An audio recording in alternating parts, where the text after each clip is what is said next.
അപ്പൊ എങ്ങനെ ഉടനെ കർണാടകയിൽ നിന്ന് നേഴ്സിംഗ് പഠിച്ച് പുറത്തോട്ട് പോകുന്ന എല്ലാവരും ഇഞ്ചക്ഷൻ എടുക്കുമല്ലോ അല്ലേ? കർണാടകയിലാണോ പഠിക്കുന്നത്? ഈ വർഷം കർണാടകയിലോട്ടാണോ പോകുന്നത് എന്ന ഒരു കാര്യം കേട്ടോ. ഒരു ഉന്തിന്റെ കൊടുത്ത് ഒരു തള്ളും കൂടെ, ഒരു സംഭവം കൂടെ അവിടെ ഈ കഴിഞ്ഞ ദിവസങ്ങൾ ഉണ്ടായിട്ടുണ്ട്.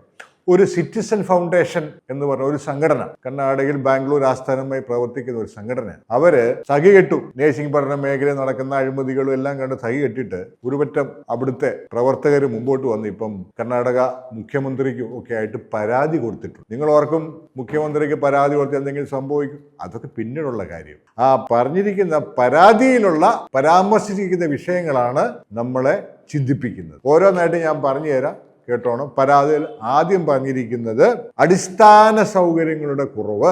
ഇത് തന്നെ ഞാൻ പല പ്രാവശ്യം പറഞ്ഞിട്ടുണ്ട്. രണ്ടാമത്തെ കാര്യം അമിതവും ക്രമരഹിതവുമായ ഫീസ് വാങ്ങല്. നിങ്ങൾ കൊടുത്തുകൊണ്ടിരിക്കുന്ന ഫീസ് ആര് നിശ്ചയിച്ചതാണ്? അവിടെ നിശ്ചയിച്ച ഫീസ് ഉണ്ടോ? ചിലർ കൂടുതൽ പറയും, ചിലർ കുറവ് പറയും. പക്ഷെ ഇതെല്ലാത്തിനും ഒരു അംഗീകാരം വേണം. അല്ലാതെ ചുമ്മാതെ ഇവന്റെ സ്വന്തം വീട്ടിൽ നിന്ന് അടുക്കള ഇരുന്നുകൊണ്ട് അവിടെ ആ ഫീസും മേടിച്ചു ഈ ഫീസും മേടിച്ചു കുറെ ഏജന്റുമാരും ഇത് കയറിയിട്ട് താരെ 2 ലക്ഷം രൂപയുടെ കൂട്ടിവെച്ചു. ഒന്നും നിയമത്തിന്റെ മുമ്പിൽ ഇതൊന്നും നടപടിയുള്ള കാര്യമല്ല. പിന്നെ മൂന്നാമത്തെ, വഞ്ചനയും തെറ്റിദ്ധരിപ്പിക്കുന്നതുമായ പ്രവർത്തനങ്ങൾ. ഇവർ ഈ നേഴ്സിംഗ് പഠനം നടത്തുന്നതും ഏജന്റുമാരുടെ ഒരുപാട് നിയമവിരുദ്ധവും വഞ്ചനാപരമായ പരിപാടികൾ ഏർപ്പെട്ടിരിക്കുന്നു. അത് അന്വേഷിക്കണം. അടുത്തത് നാലാമത്തെ കാരണം അനുമതിയും നിയമവിരുദ്ധമായ അംഗീകാരങ്ങളും. അത് പരിശോധിക്കണം എല്ലാ കോളേജിലും. അഞ്ചാമത്തേത് ഫീസ് ഘടനയിലെ സുതാര്യത, transparency in collection of fees. അത് ഞാൻ ഇച്ചിരി മുമ്പ് പറഞ്ഞല്ലോ. ഈ ഫീസ് നിങ്ങളോട് ആവശ്യപ്പെടുന്ന ഫീസ് ഏതിൻ്റെ അടിസ്ഥാനത്തിലാണ്, ഏതിൻ്റെ മാനദണ്ഡമാണ് ഇവർ ഈ ഫീസ് വാങ്ങിച്ചുകൊണ്ടിരിക്കുന്നത്? ആറാമത് സൗകര്യങ്ങളും വിദ്യാർത്ഥി ക്ഷേമ പ്രവർത്തനങ്ങളും.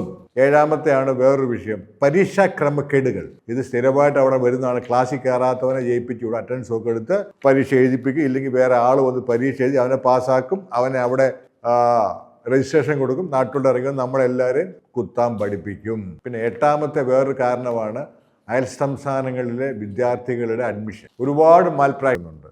എഴുത്തും വായന അറിയാൻ മേലാത്ത അങ്ങ് കുഗ്രാമങ്ങൾ, ബീഹാർ പോലെയുള്ള ലിറ്ററസി കുറഞ്ഞ സ്ഥാപനങ്ങളൊക്കെ ഒന്നും നടക്കുന്നവരെ വിളിച്ചുകൊണ്ട് വന്നിട്ട് വ്യാജമായ രേഖകൾ ചമച്ച് അഡ്മിഷൻ്റെ എലിജിബിലിറ്റിയൊക്കെ പൂർത്തീകരിച്ച് അവരെ ക്ലാസ്സിൽ പോലും ഇരുത്താതെ കോപ്പി അടിച്ച് പരീക്ഷ പാസ്സാക്കി നേഴ്സായിട്ട് പറഞ്ഞു വിടും.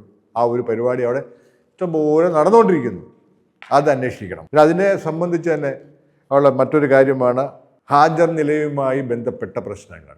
ഇത് ഹാജറിൻ്റെ കാര്യമൊക്കെ ഞാൻ പല വീഡിയോയിലും ശരിയാ.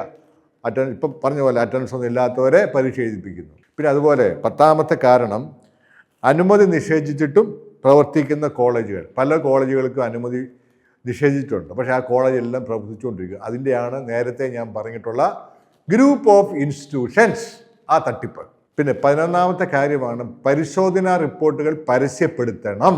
കഴിഞ്ഞ കൊല്ലം കർണാടക ഹൈക്കോടതി ഒരു ഉത്തരവ് കൊടുത്ത യൂണിവേഴ്സിറ്റിക്ക് എല്ലാ കോളേജിൻ്റെയും പരിശോധനാ റിപ്പോർട്ട് പരസ്യപ്പെടുത്തണമെന്ന്.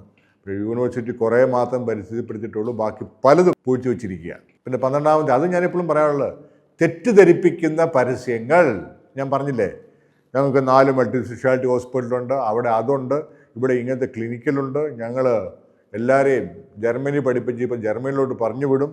അങ്ങനെ ഒരുപാട് തെറ്റിദ്ധരിപ്പിക്കുന്ന പരസ്യങ്ങൾ ഇവർ പ്രചരിപ്പിക്കുന്നുണ്ട്. അതും അന്വേഷിക്കണം. പിന്നെ 13ാമത്തെ കാരണങ്ങളാണ് മറ്റ് അനുബന്ധ പ്രശ്നങ്ങൾ. അത് കുട്ടികളുടെ പഠനവും സംബന്ധിച്ചോ മറ്റുള്ള അനുബന്ധമായ കാര്യങ്ങൾ പരിശോധിക്കണം. അതും കൂടിയാണ് പരാതി കൊടുത്തിരിക്കുന്നത്. ഈ പരാതിയുടെ ഒരു ഫയൽ കോപ്പി ഞാൻ ഡ്രോപ്പ് ബോക്സ് ഇട്ടിട്ടുണ്ട്, നിങ്ങൾക്ക് പരിശോധിക്കാം. സന്തുഷ്ടരായി പഠനം തുടരുക, അല്ല എന്നാ പറയാൻ പറ്റുന്നത്. പക്ഷേ ഇടയ്ക്ക് വെച്ച് ഒരു അപകടം ഉണ്ടായാൽ ആര് എന്തുത്തരം പറയും? അതാണ് ഞാൻ എപ്പോഴും നിങ്ങളോട് പറയാറുള്ളത്. ചാനലൊക്കെ സബ്സ്ക്രൈബ് ചെയ്തോ. താല്പര്യമുണ്ടെങ്കിൽ കൂടുതൽ അപ്ഡേറ്റ്സുമായിട്ട് വരാം. താല്പര്യപ്പെട്ടാൽ ലൈക്ക് ചെയ്യുക, ഷെയർ ചെയ്യുക, കമൻ്റൊക്കെ പറയുക. പുതിയ അപ്ഡേറ്റ്സുമായിട്ട് വീണ്ടും വരാം. നന്ദി, നമസ്കാരം.